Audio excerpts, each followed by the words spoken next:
পান্তা ভাত তো অনেকেই খেয়েছো, কিন্তু এর পেছনে যে একটা গল্প রয়েছে সেটা কি তোমরা জানো? আর যদি সেটা না জেনে থাকো তাহলে শুনে নাও।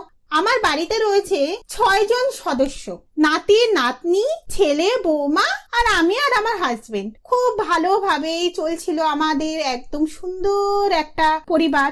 কিন্তু হঠাৎ করে একদিন একটা অতিথি এলো, তার নাম হলো ডিমের অমলেট। আমার বৌমার নাম হলো গরম ভাত আর আমার ছেলের নাম হলো জল।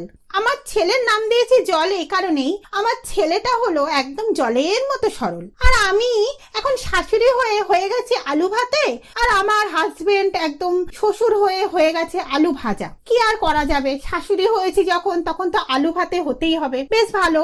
গরম ভাতের সঙ্গে হঠাৎ করে জল যেন একদমই মিশতেই চাইছিল না। কিন্তু আমি বললাম, এই অতিথি এসছে, একদম এরকম করিস না, কিন্তু মিলেমিশে যা, তা নাহলে কিন্তু অতিথি রাগ করে বাড়ি থেকে চলে যাবে।